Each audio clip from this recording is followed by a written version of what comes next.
welcome to this very special live edition of The Weekend Show, where we will be taking advantage of the moment that Joe Biden speaks to the nation from the Oval Office. That is due at 8 p.m. Eastern in around 14 minutes from now. We hope that he is on time. He's expected to stress a message of unity while pointing out his belief that Donald Trump's agenda is bad for the country.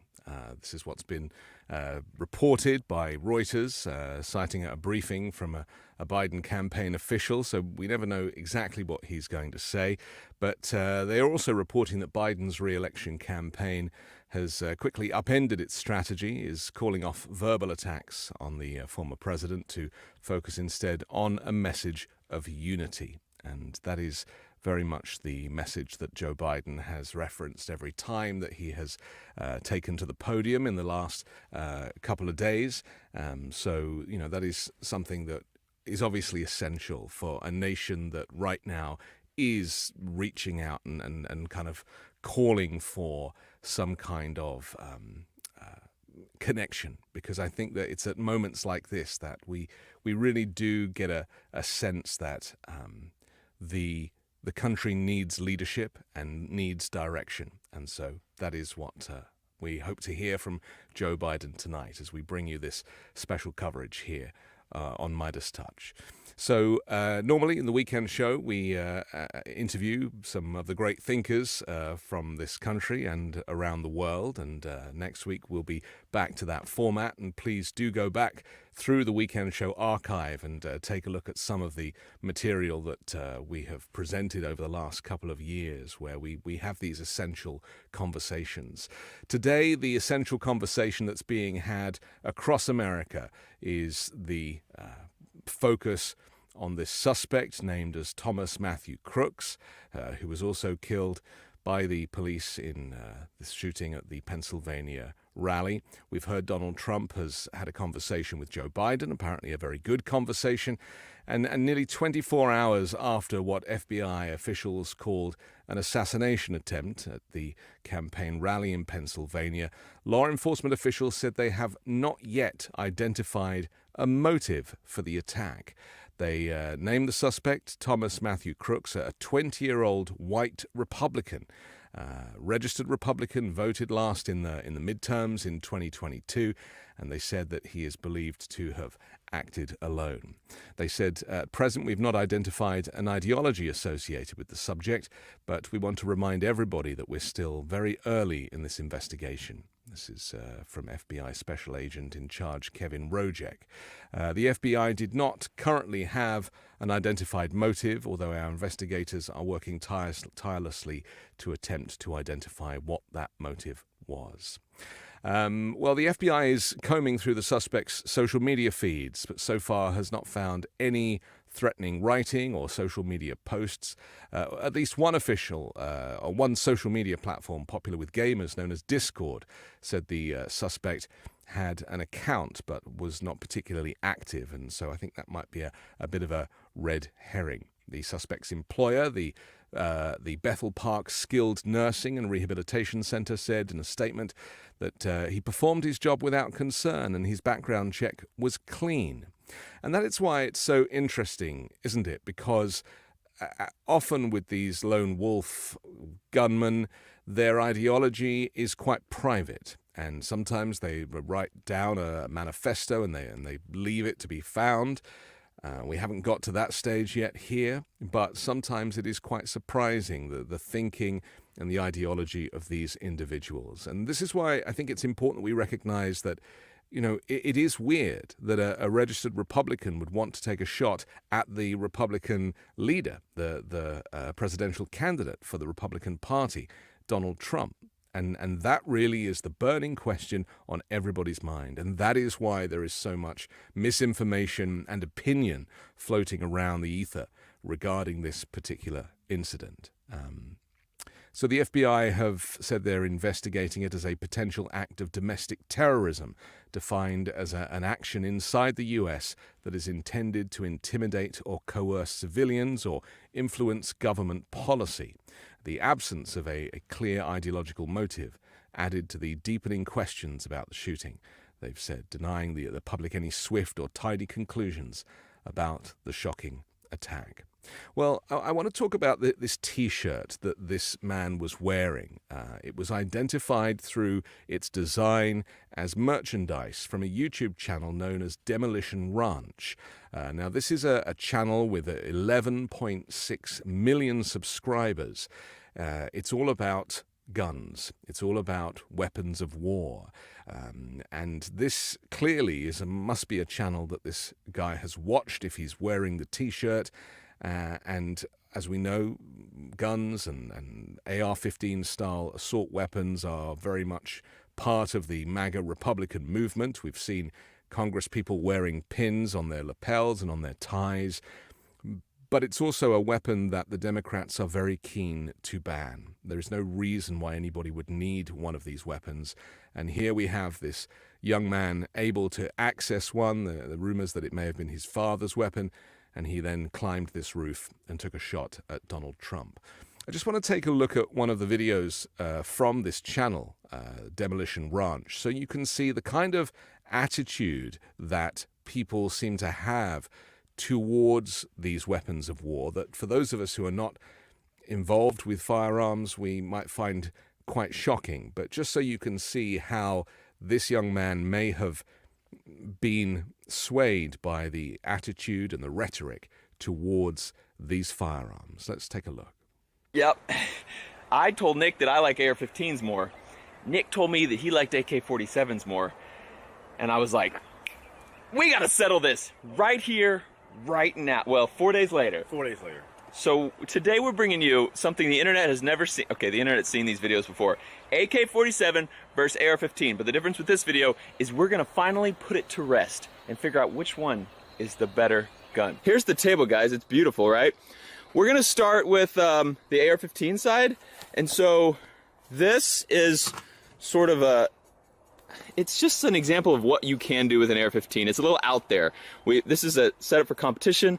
It's skeletonized. We have a carbon fiber barrel. It's a very modified version of the original AR-15. I love this, man. That just looks like, gosh. It's got an extra long magazine on it. It feels good, too. I like that handrail. I like that, man. I love that good. gun. It's slim. I like slimness. So this is an example of the kind of material that we presume Thomas Matthew Crooks would have been looking at. And you'll see that the attitude towards these guns is such that, you know, they love it. You know, personally, I would be terrified, but these people seem to love these guns. Their ownership of these guns is perfectly normal, and that's why when the fear of Democrats coming to take your guns is used as rhetoric by MAGA Republicans and Donald Trump especially, then of course there is resistance towards that. It's not true, but that is the kind of political rhetoric. And so, you know, in the coming days and weeks as this investigation becomes clearer, we will get a sense of where that gun came from and why, which is the burning question, why this young 20-year-old registered Republican decided to go to a Trump rally, climb the roof of a building opposite outside the fairground perimeter, and fire shots at Donald Trump. Narrowly missing him. We don't know whether it was the bullet that hit him in the ear or whether it was some shrapnel maybe from the teleprompter or something else that caught Donald Trump's ear. But tragically, somebody was killed directly behind, and two others are in a critical condition in hospital. We're going to take a quick break now. We're going to come back and expect to hear from President Joe Biden live from the Oval Office as he addresses the nation in light of this attempted attack on Donald Trump. Living a more heart-healthy life fuels everything you do. Introducing 3-in-1 blood pressure support plus COQ10 from Superbeats Heart Chews Advanced. Paired with a healthy lifestyle, the grapeseed extract in Superbeats is clinically shown to be nearly 2 times more effective at promoting normal blood pressure than a healthy lifestyle alone. New Superbeats Heart Chews Advanced support healthy COQ2 levels, an important nutrient for your heart health. CoQ10 generates 95% of the cellular energy that your heart needs, but it can decline with age, stress, and statin use. Heart-healthy energy can now come without the crash. Superbeats Heart Chews also support healthy circulation without stimulants. Find out how you can get a free 30-day supply on bundles of new Superbeats Heart Chews Advanced and save 15% for a limited time only by going to superbeatsradio.com and use the promo code WEEKEND. That's SuperBeets radio.com with the promo code WEEKEND. I've always found it difficult to find clothes that I like to wear, and when I find one thing that works, I just buy loads of them and just wear the same thing all the time. Well, men's closets were due for a radical reinvention, and Rhone stepped up to the challenge. Rhone's commuter collection is the most comfortable, breathable, and flexible set of products known to man. And here's why. Rhone helps you get ready for any occasion. The commuter collection offers the world's most comfortable pants, dress shirts, zips, and polos. You'll never have to worry about what to wear when you've got the Rhone commuter collection. The comfortable four-way stretch fabric provides breathability and flexibility that leaves you free to enjoy what life throws your way, from your commute to work or your 18 holes of golf. It's time to feel confident without the hassle. With Rhone's wrinkle release technology, wrinkles disappear as you stretch and wear the products. It's that easy. And with Gold Fusion anti-odor technology, you'll be smelling fresh and clean all day long. And on top of that, Rhone is 100% machine washable, so you can ditch the dry cleaner altogether. I personally love a technical fabric, something that is advanced and uses technology to make a more comfortable and more modern outfit. Now, the commuter collection can get you through any workday and straight into whatever comes next. So head to rhone.com/Anthony and use promo code Anthony to save 20% off your entire order. That's 20% off your entire order when you head to rhone.com/Anthony and use code Anthony, ANTHONY. It's time to find your corner office comfort.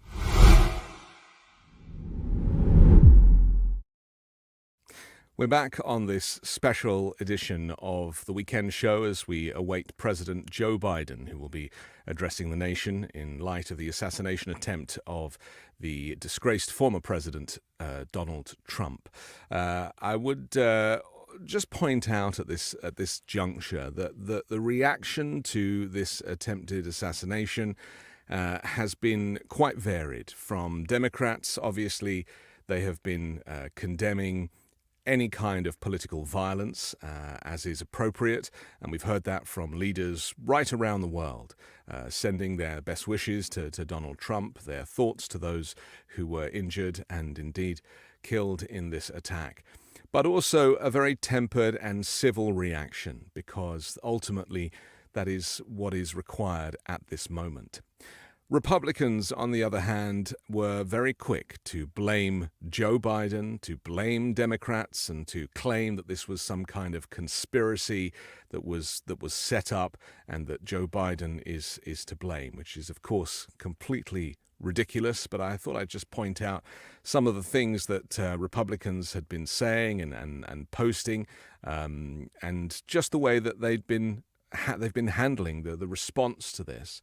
For example, Dinesh D'Souza posted that female agents have no clue, talking about the Secret Service, as that female agent kind of shielded Donald Trump and suggested that it was for DEI purposes and only 30% for 30% a recruitment goal for the Secret Service, which is crazy.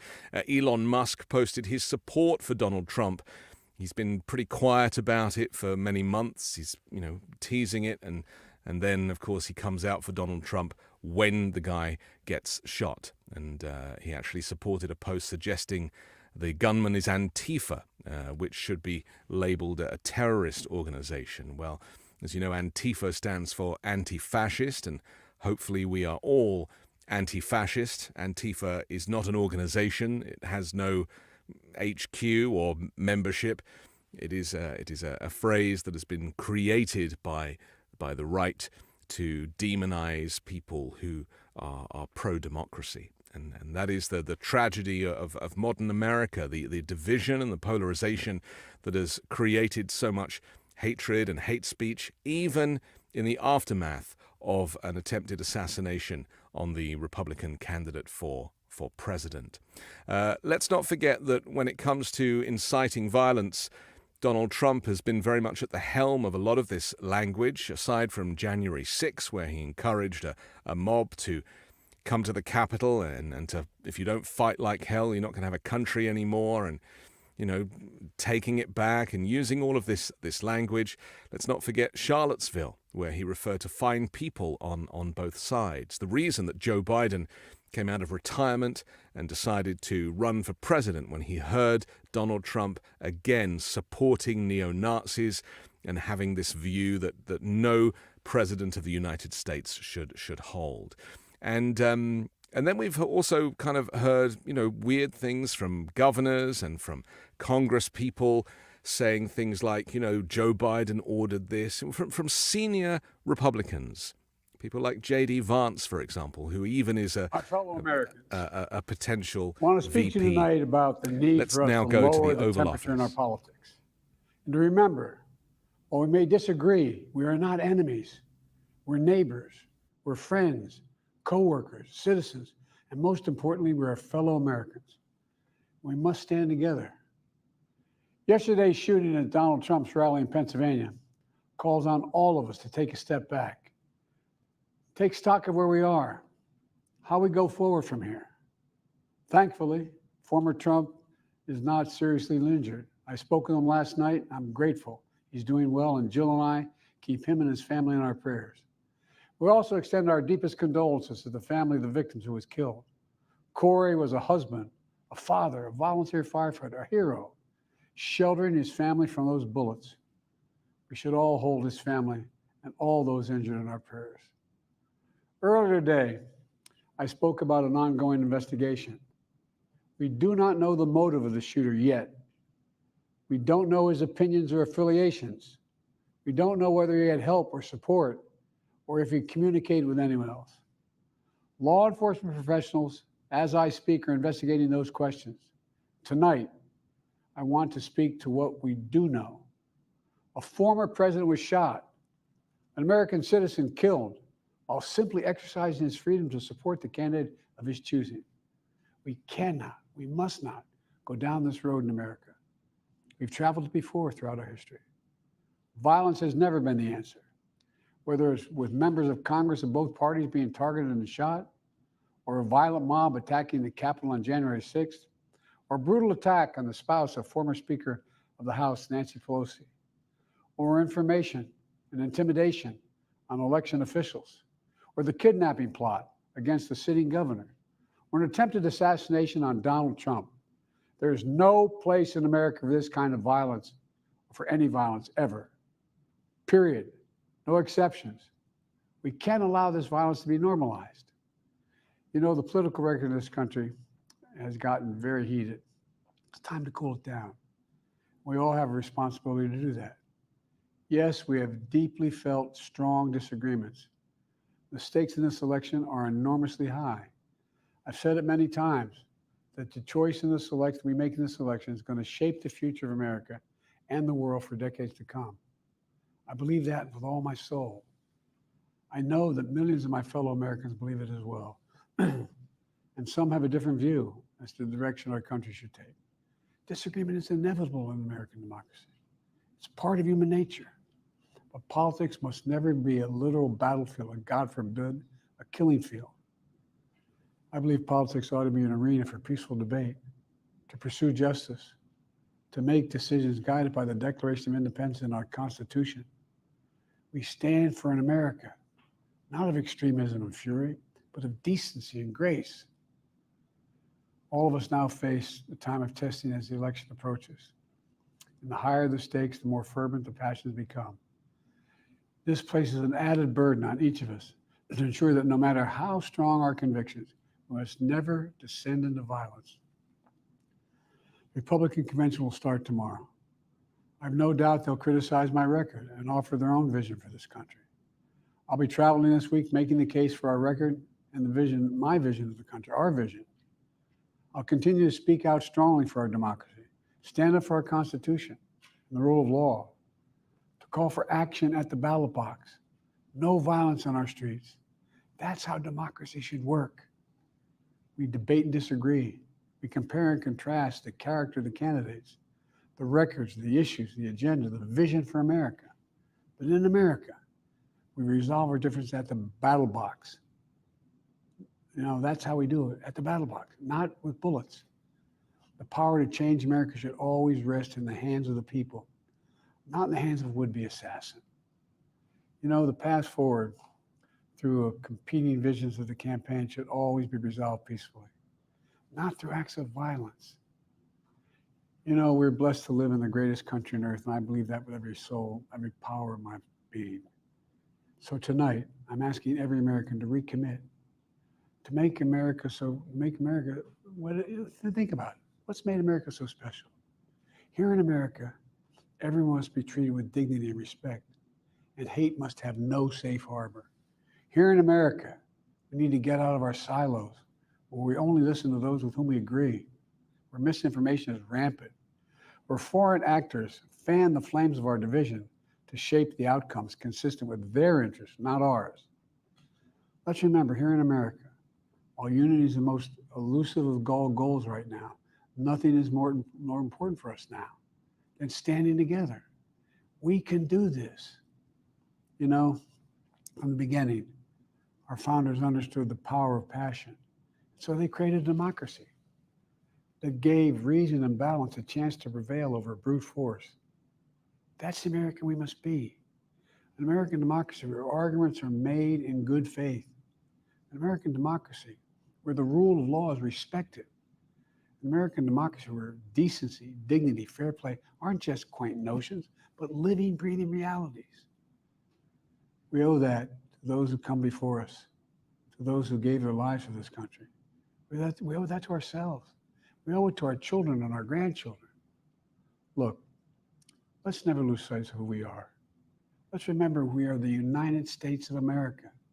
There is nothing beyond our capacity when we do it together. God bless you all. May God protect our troops.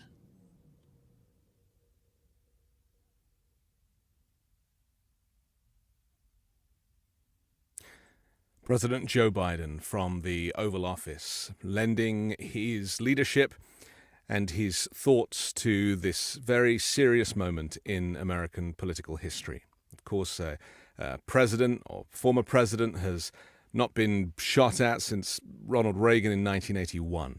And, that was, 43 years ago. And so that's why the feelings are ricocheting around the U.S. and around the world as we react and as we try to digest what has happened in the last 24 hours. Joe Biden was very clear to make the point that democracy, American democracy, does not include the attempted assassination of political candidates. He made the point that the whole point of a modern democracy is political discourse where you can disagree. And he referred to these information silos, these separate places where people get their information, or in many cases misinformation, and why it is so important that we come together to communicate and to really expose our views and engage in healthy political debate. And that he made the point that bullets, not, the ballot box and not bullets, is the way to go about expressing your democratic rights here in the United States. So I thought it was a very powerful and very presidential speech. What the country needs right now is leadership, and Joe Biden certainly brought that. We'll take a quick break, and then we'll come back with more analysis here on the Midas Touch Network. 10 seconds on the clock. How many things can you name that are always growing? Your relationships, your skills, your customer base? How about businesses on Shopify? When we started podcasting, an online store was the furthest thing from our minds. Now we're selling t-shirts and Midas Touch merch, and it's so easy, all because we use Shopify.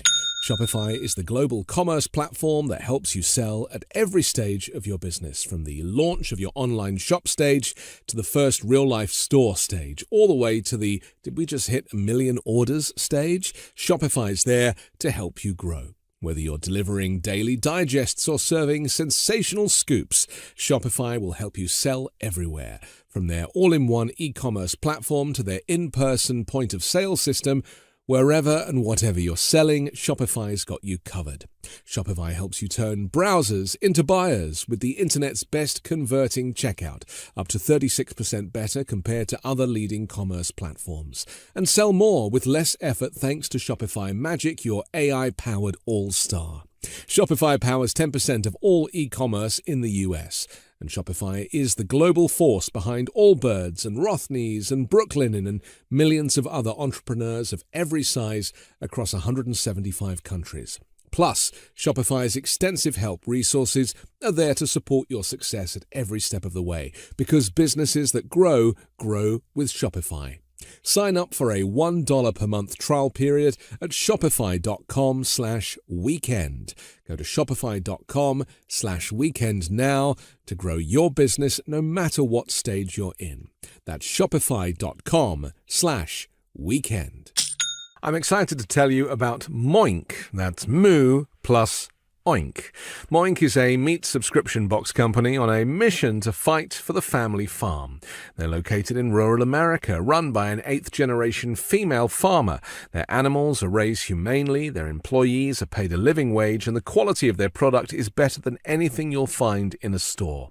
Moink delivers grass-fed and grass-finished beef and lamb, pastured pork and chicken, and sustainable wild-caught Alaskan salmon straight to your door. I've received one of these boxes, and I can verify that the quality of the food was excellent, and it tasted delicious too. Keep American farming going by signing up at moinkbox.com/weekend now, and listeners of this show get free bacon for a year. That's 1 year of the best bacon you'll ever taste, but for a limited time.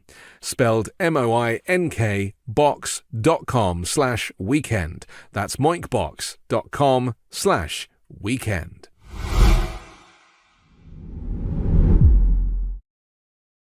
And you can find links to our sponsors in the description below.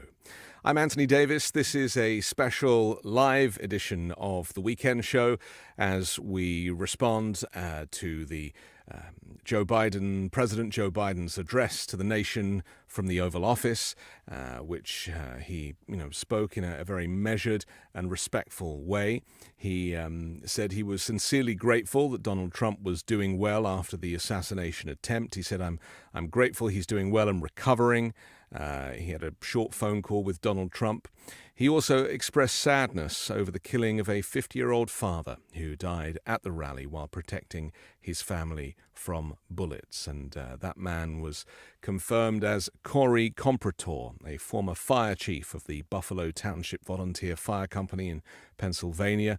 He was shot and killed amidst the assassination attempt, and his sister said he was a hero that shielded his daughter. His wife and girls lived through the unthinkable and unimaginable. And so thoughts with the family of not just him, but also those two who are in a critical condition as the hospitals take care of those who were injured at the rally in Pennsylvania.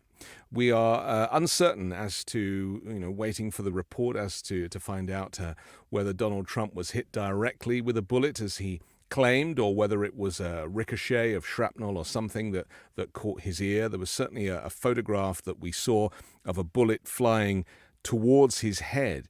And if that turns out to be accurate, then he was certainly very lucky to be alive. It seemed he just turned his head in a moment, and in that moment, the bullet just shot past him.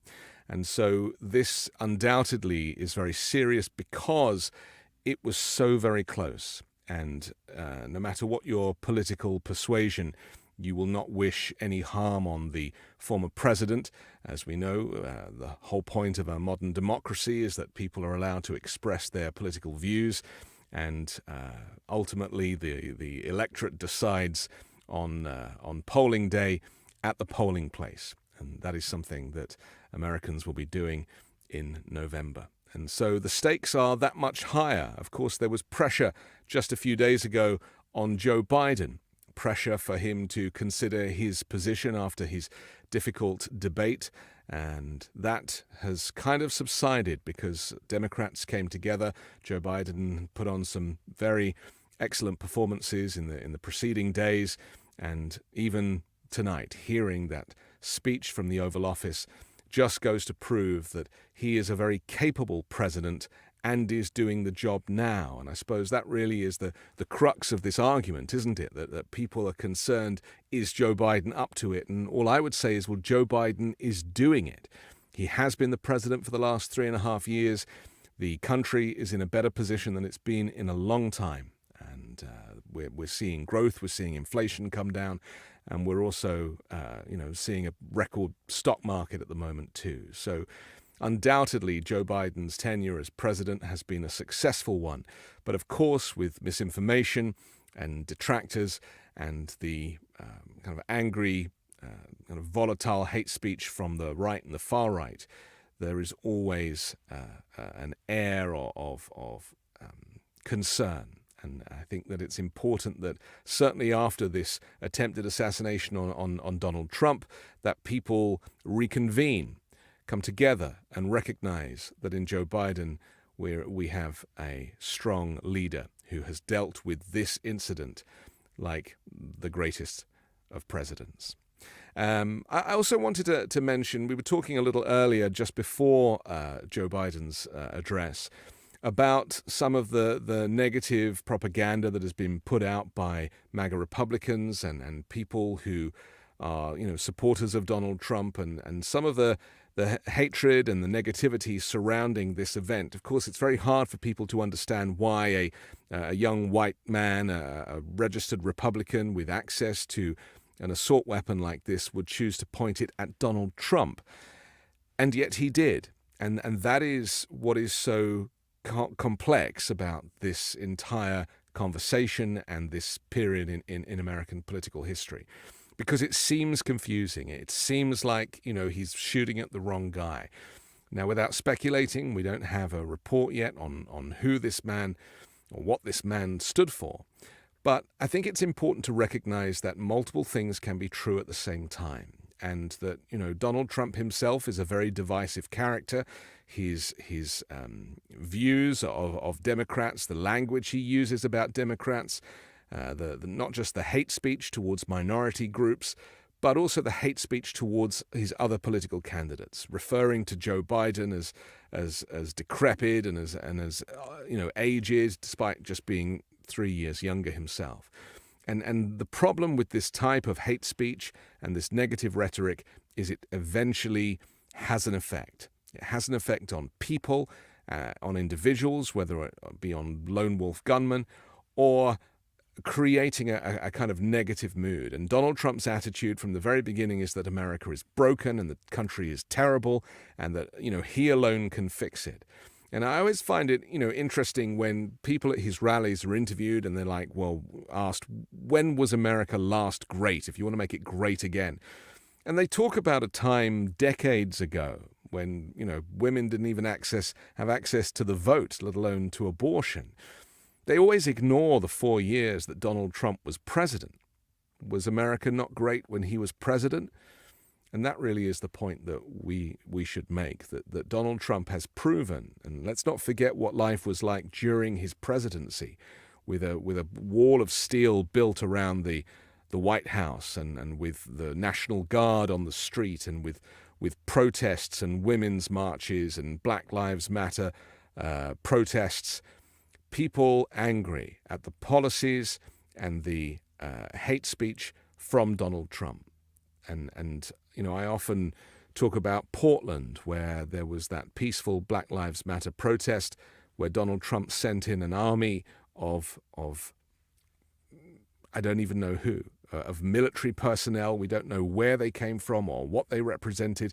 They weren't wearing any identification. They were driving unmarked vehicles, and they were disappearing American citizens off the streets of Portland. That is what Donald Trump's America was like. And it's only going to be worse the next time if he was to win the presidency, simply because his enablers now will be the people that he has around him, and there won't be others who are, as we saw last time, who held him back. And so we would see a very different America if Project 2025 and Donald Trump's Agenda 47 is allowed to take place.